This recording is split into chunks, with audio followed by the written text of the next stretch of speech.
इस वीडियो में हम लोग प्राप्ति और भुगतान खाता को ठीक से डिटेल में पढ़ेंगे और इसका उदाहरण भी देखेंगे, जिसके बाद हमें इस खाते से हम बहुत अच्छे से फेमिलियर हो जाएंगे, हम इसको जान पाएंगे। तो सबसे पहले इसकी 2-3 खासियत है। सबसे पहला पॉइंट तो वही है कि लेखा वर्ष के अंत में बनाया जाता है रोकड़ तथा बैंक लेन देन के विभिन्न शीर्षकों को, है ना। तो शीर्षकों का सारांश हो जाता है। क्या हो जाता है? शीर्षकों का सारांश। इसका मतलब क्या हुआ?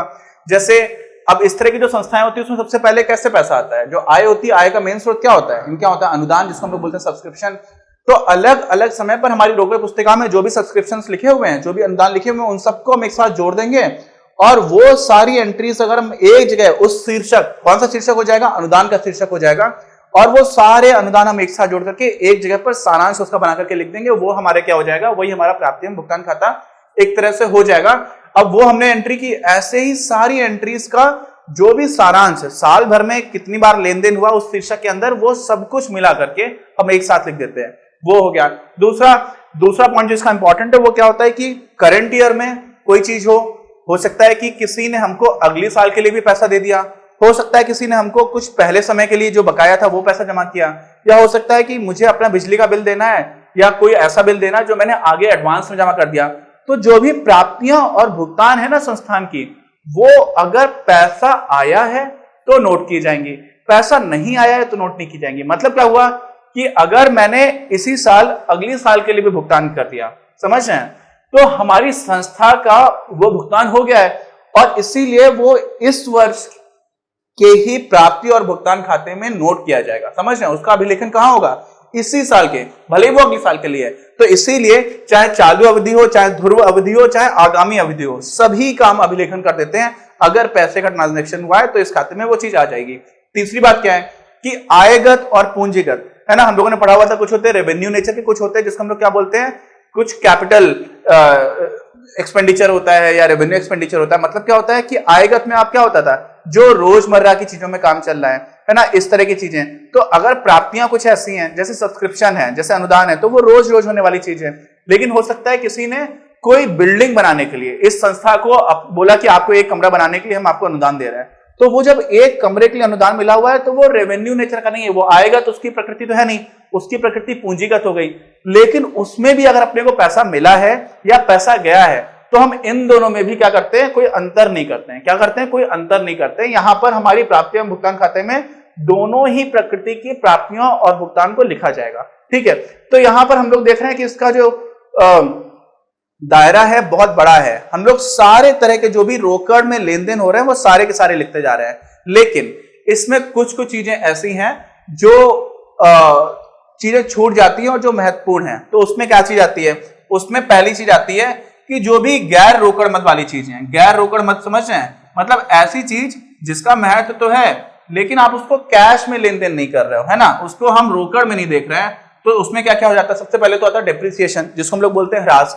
भाई कोई भी आपका कमरा है, कोई भी आपके पास एसेट है, जो भी आपकी परिसंपत्तियां हैं, उसमें वो पुरानी हो रही होंगी तो धीरे धीरे एक तरह से खत्म हो रही है, उनकी वैल्यू कम होती जा रही है। तो जब उनकी कीमत कम हो रही है उसको हम लोग यहाँ पर कहीं पर दर्शाते नहीं है। इसी तरह से मान लीजिए कि कोई आपके पास बकाया है, आपको पैसा देना था लेकिन बकाया रखा हुआ है। बकाया का मतलब क्या है कि आपको देना है, आपने अभी तक दिया नहीं। तो वास्तव में मान लीजिए कि मेरे पास 1 लाख रुपए हैं और मुझे 2 लाख किसी को देने हैं, तब मेरी हालत तो बहुत खराब है। लेकिन वो 2 लाख जो देने हैं, जब तक दिए नहीं तब तक वो इस हमारे खाते में एंट्री उसको नहीं मिलेगी, उसको हम लोग नोट नहीं करेंगे। तो इस तरह की जो भी चीजें होती है ना, ऐसे ही हमारी हो सकता है कि अर्जित आय है, जो मुझे इनकम मिलने वाली थी वो नहीं मिली, तो अगर हमारी अर्जित आय भी बकाया है तो उसको भी हम लोग यहां पर एंट्री नहीं करते, उसका अभिलेखन नहीं करते हैं। ठीक है, अच्छा, तो ये इसकी एक तरह से क्या हो गई? खासियत हो गई, विशेषताएं हो गई। और अभी जब उसको उदाहरण करेंगे ना, तो उदाहरण में करते हुए आपको सारी चीजें बहुत अच्छे समझ में आ जाएंगी। और अकाउंट्स लेखांकन विषय ऐसा है जिसमें हम लोग जितनी प्रैक्टिस करते हैं उतनी हमारे कॉन्सेप्ट्स क्या होते हैं? क्लियर होते चले जाते हैं। तो वो करना बहुत जरूरी है। अब इसका प्रारूप कैसा होता है? इस अकाउंट का, इस खाते का प्रारूप कैसा होता है? तो जो रोकड़ पुस्तक होती है लगभग वैसा ही पूरा प्रारूप होता है। अब उसमें 1-2 चीजें हैं। सबसे पहले तो आप ये समझिए कि 2 चीजें आ जाती हैं। एक को हम लोग बोलते हैं प्रारंभिक शेष और एक को बोलते हैं अंतिम शेष, है ना। तो जो प्रारंभिक शेष और अंतिम शेष है इसमें थोड़े से बच्चे जो है वो कंफ्यूज हो जाते हैं, तो इसमें इसको बहुत अच्छे से समझने की जरूरत है, आसान है बहुत ही ज्यादा। प्रारंभिक शेष जो है ना वो हम लोग प्राप्ति की तरफ लिख देते हैं और अंतिम शेष जो है वो जमा पक्ष की ओर लिखते हैं। अब प्रारंभिक शेष को जब भी हम लोग अपने स्टार्टिंग में लिख रहे हैं, और यहां पर एक और बात समझिए कि जो भी संस्था के पास पैसे हैं मौजूद है, कैश मौजूद है, तो या तो वो रोकड़ है या तो वो बैंक में है। अब वो रोकड़ है और बैंक में है, इसका कोई विभेद नहीं होता है, इन दोनों में भी ये खाता कोई फर्क नहीं करता है। तो चाहे रोकड़ में हो और चाहे किसमें हो, बैंक में हो, दोनों को ही एक की तरह ही ट्रीट किया जाता है। लेकिन जब हम प्रारंभिक शेष और अंतिम शेष की बात करेंगे तो ये किधर आएगा, ये प्राप्ति पक्ष की ओर आएगा, और जो आपका अंतिम शेष है वो किधर आएगा, जमा पक्ष की ओर आएगा, है ना। अब इसी में एक चीज आ जाती है जिसको हम लोग क्या बोलते हैं, अधिविकर्ष बोलते हैं। अधिविकर्ष समझते हैं, बैंक अधिविकर्ष। बैंक अधिविकर्ष का मतलब क्या होता है, इसी को हम लोग इंग्लिश में बोलते हैं बैंक ओवरड्राफ्ट। ये एक ऐसी चीज होती है जिसको थोड़ा सा ठीक से समझने की जरूरत है। क्यों? क्योंकि इसमें एंट्री उल्टी हो जाती है। क्यों हो जाती है उल्टी? वो सीधा सीधा लॉजिक है भाई, आपके पास बैंक में पैसे हैं तो आप क्या कर रहे हो, उसको अगर वो प्रारंभिक शेष में आ रहा है बैंक का पैसा तो हम उसको प्राप्ति की तरफ लिख देंगे। लेकिन ये सोचिए कि बैंक में आपके एक तरह से उल्टा हो जाए, बैंक में आपका पैसा जमा नहीं है, बैंक के प्रति आपकी देनदारी बाकी है, तो हम उसको बोल देते हैं बैंक अधिविकर्ष और उसको बोलते हैं बैंक ओवरड्राफ्ट। तो अगर आपका पैसा है ही नहीं तो फिर ये जो एंट्री है वो बदल जाएगी ना, और इसीलिए जब बैंक अधिविकर्ष होता है तो फिर एंट्री जो होती है वो पलट जाती है, उल्टी हो जाती है। ठीक, तो अभी हम लोग इसका एक उदाहरण करते हैं और फिर आपको ये सारी चीजें ठीक से समझ में आएंगी। तो ये उदाहरण है आपकी किताब में ही एक रोकड़ पुस्तिका दे रखी है, ये है आपकी रोकड़ पुस्तिका। और इस रोकड़ पुस्तिका के बाद क्या है ये देखिए, उसके बाद हमें कैसे इनके लिए अलग अलग मद के लिए हमें एक सार बनाना है, पूरा जो सारांश है वो लेकर के आना है। तो हम लोग क्या करेंगे, जैसे यहाँ पर अभिधान की बात की गई है, ये देखिए अभिधान हो गया। ठीक, अभी यहाँ पर ये रोकड़ बुक को आप बहुत ध्यान से देखिए, इसमें कुछ 2-3 चीजें हैं जो आपको पहले से पता होनी चाहिए, लेकिन मैं उसको जल्दी से रिवाइज करा दे रहा हूँ क्योंकि अभी आप कक्षा 12 का पहला चैप्टर कर रहे हैं। कक्षा 11 में हम लोगों ने सारी चीजें की थी। सबसे पहले तो ये सब देखिए, यहाँ पर क्या दे रखी है, डेट दे रखी है, तारीख दे रखी है, और उस तारीख के हिसाब से ही कौन सा मद है उस मद का नाम लिखा गया है, फिर उसमें पैसा आया है उसकी बात की गई है। तो ये जो हमारा है इस तरफ हम लोग क्या करते हैं, ये हमारा है नाम साइड का, ठीक है, तो नाम पक्ष है ये, और यहां पर हमारा होता है जमा पक्ष। अब नाम पक्ष को ही हम लोग हिंदी इंग्लिश में बोलते हैं डेबिट, और इसको बोल देते हैं जमा पक्ष को क्रेडिट। ठीक है, तो अभी देखिए सबसे बड़ी जो चीज है वो इसमें हमने अलग अलग मद का नाम लिखा हुआ है, फिर उसमें क्या पैसा है, क्या लेन देन हुआ वो लिखा हुआ है। और यहां पर भी ये जो हमारी बीच में मुख्य रेखा है, इस रेखा के बाईं तरफ यानी कि इस साइड में क्या हुआ है, हमने जो हमें मिला है हमने उसको लिखा हुआ है, और जो हमारा भुगतान जा रहा है उसको हमने दाहिनी साइड लिखा हुआ है। ठीक, तो ये तो एक सबसे पहले बेसिक चीज थी, वो हो गई। अब दूसरी चीज समझिए, अब जब हम लोग इसको बना रहे होते हैं ना, किसको बना रहे होते हैं हम लोग, जब हम लोग बना रहे होते हैं अपना प्राप्ति और भुगतान विवरण, तो उसके लिए देखिए सबसे पहले हमें ये देखना होता है कि कौन कौन से मद है उनको एक साथ लिखना होता है। तो चंदा यहाँ पर है, ये आ गया, कितना उसकी राशि है वो लिख लिया। उसके बाद से फिर देखिए, फिर चलते जाएंगे तो आपको फिर से ये चंदा मिल रहा है, लेकिन ये चंदा 2013-14 के लिए, तो ये चंदा अलग हो जाएगा। ठीक, ये चंदा हो गया, फिर से ये चंदा हो गया, है ना। और यहाँ पर आप एक बात को ध्यान से देखेंगे तो आपको देखिए फिर से ये चंदा आपको यहाँ पर मिल जाता है। ठीक, तो ये चंदा कितनी बार आपको मिला, एक बार यहाँ पर 25,000 का, उसके बाद से फिर बाकी का जो चंदा था 9 नवंबर को है, फिर चंदा 13 सितंबर को है, और उससे पहले 10 अप्रैल को है।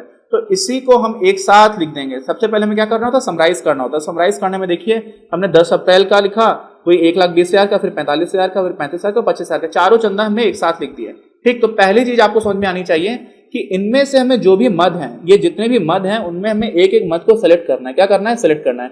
अच्छा, ऐसे ही मैंने आपको बोला था कि चंदा 2013-14 का अलग तरह से लिखा जाएगा। क्यों लिखा जाएगा, क्योंकि वास्तव में ये जो वर्ष चल रहा है ना, उस वर्ष से पहले का बकाया चंदा है, पहले का बकाया सब्सक्रिप्शन है, वो हमें मिला। अब क्योंकि मिला हमें इस वर्ष से, इसलिए हम उसको क्या करेंगे, प्राप्ति एवं भुगतान में लिखेंगे, क्योंकि इसी बार मिला।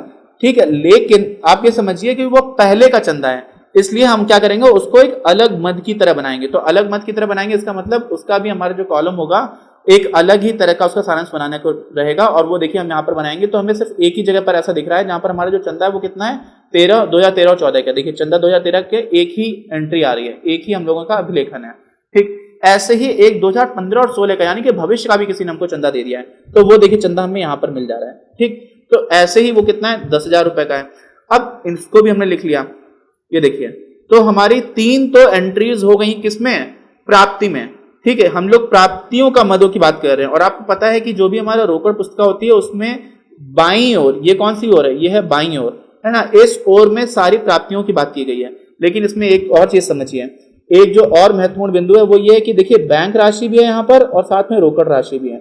और हम लोगों ने बात की थी कि प्राप्ति और भुगतान खाते में बैंक राशि और रोकड़ राशि दोनों में ही कोई मतभेद नहीं होता है। समझ रहे हैं आप, कोई मतभेद नहीं होता है, दोनों को हम एक साथ गिनते हैं। ठीक, तो अभी हमारा ये हो गया। अब इसके बाद से हम लोग अगली अपनी एंट्री पर चलते हैं। तो सब्सक्रिप्शन के बाद जो अगली महत्वपूर्ण एंट्री है उसमें हम लोग किसकी बात करते हैं, आज अपनी प्रवेश शुल्क की। तो जो प्रवेश शुल्क है वो भी बहुत ही महत्वपूर्ण क्या होता है, एक रेवेन्यू सोर्स होता है, आय उनका हो रहा है। तो ये देखिए, एक वहां पर मिला था, एक यहाँ पर मिला, 2 जगह पर हमें क्या मिल गया है, प्रवेश शुल्क मिल गया, एक ये देखिए और एक ये।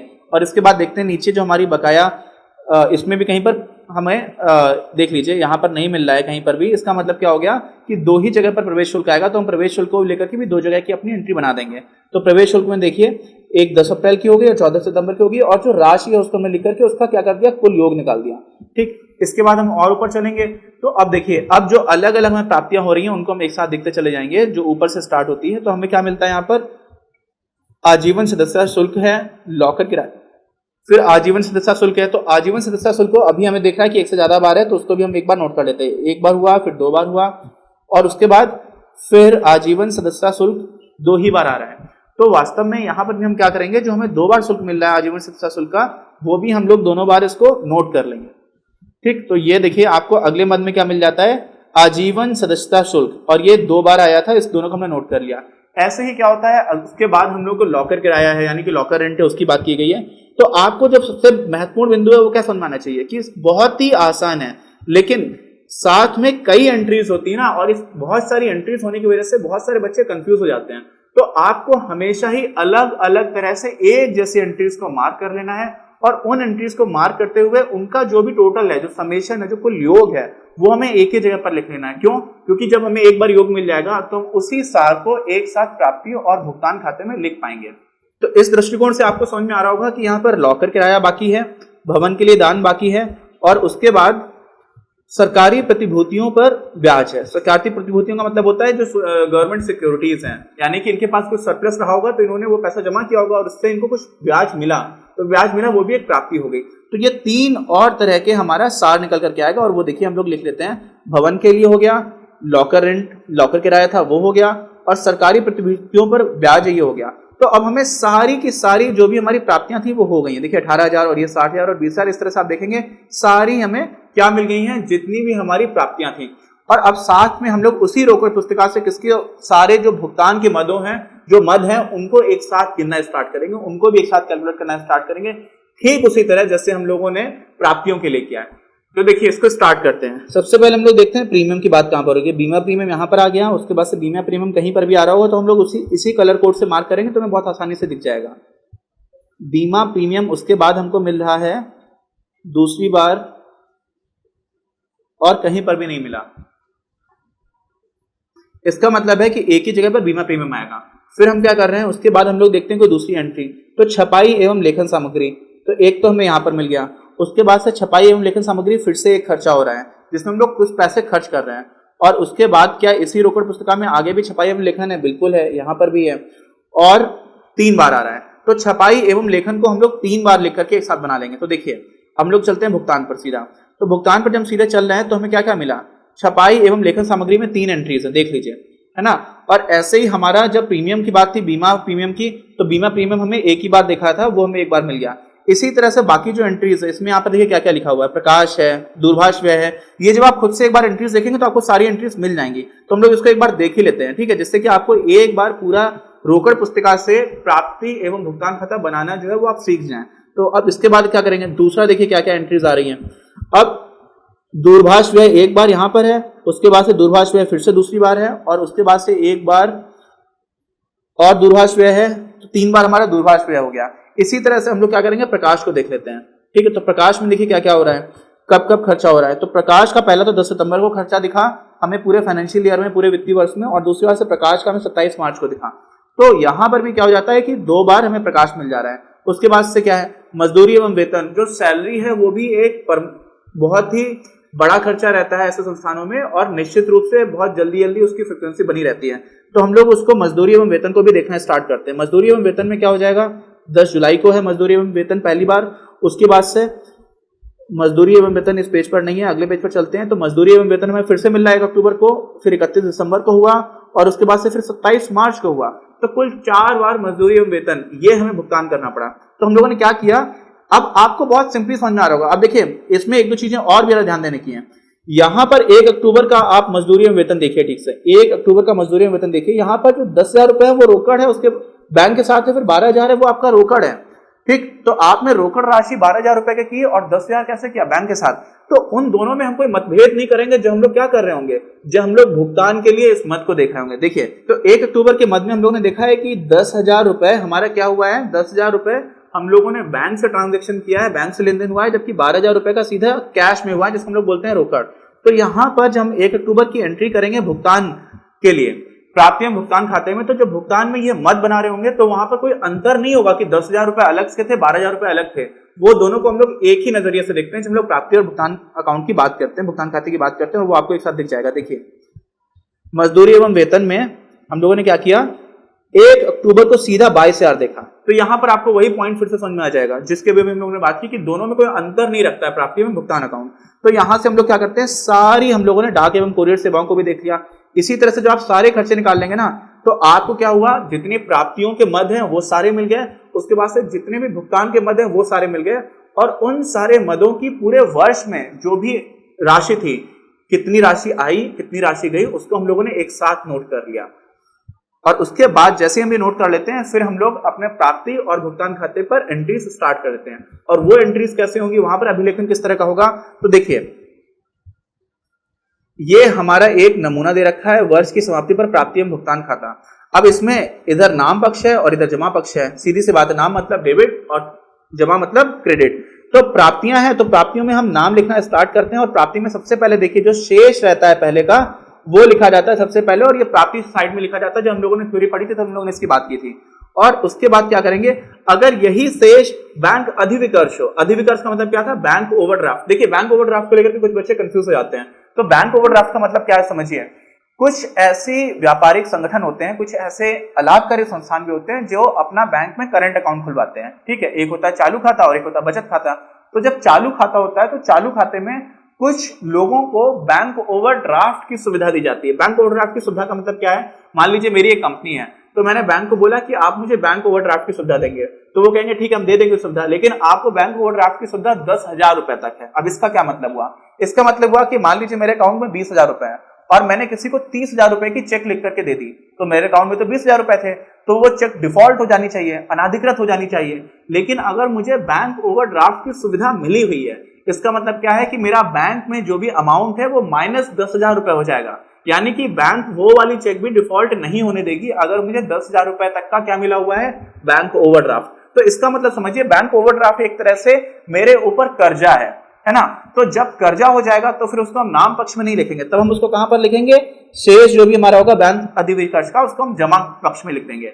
ठीक, तो ये दूसरी चीज हो गई। उसके बाद से तो सीधी सी बात है, जो हमारा शेष है उसमें हम लोग हस्तस्थ रोकड़ और बैंकस्थ रोकड़ मतलब कैश इन हैंड और बैंक के साथ जो हमारा कैश है उसको हम लोग एक साथ तोड़ करके लिख देते हैं। जैसे मान लीजिए कुल अमाउंट 22,000 रुपए का है, 10,000 रुपए मेरे पास कैश और 12,000 रुपए किसके पास है, बैंक के पास, तो दोनों मिला करके जो भी होगा उसको लिख देंगे।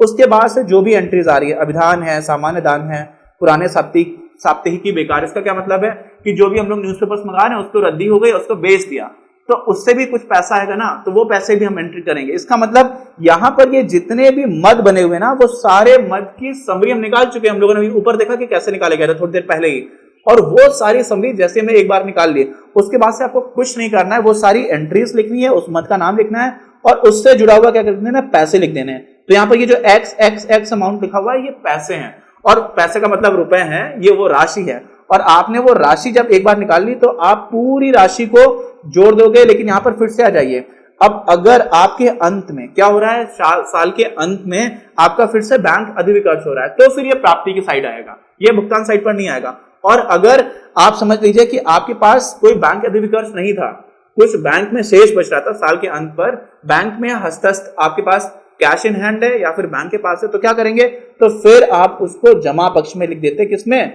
भुगतान एवं प्राप्ति, यानी प्राप्ति एवं भुगतान खाते में। तो यहां से हमने ये कुल योग निकाल लिया, ये हमारा प्राप्ति एवं भुगतान खाता बन गया। इसमें किसी को भी कोई डाउट हो तो आप प्लीज बताइए। और एक बार मैं आप सभी लोगों से रिक्वेस्ट है, और ये बहुत इंपॉर्टेंट है कि ये जो मैंने बताया है ये खुद से एक बार प्रैक्टिस करें। गलती कहां पर होगी, इसमें कुछ भी कठिन नहीं है, सिर्फ और सिर्फ आपको धैर्य रखने की जरूरत है, क्योंकि बहुत सारे अलग अलग तरह के अकाउंट्स बन जाते हैं।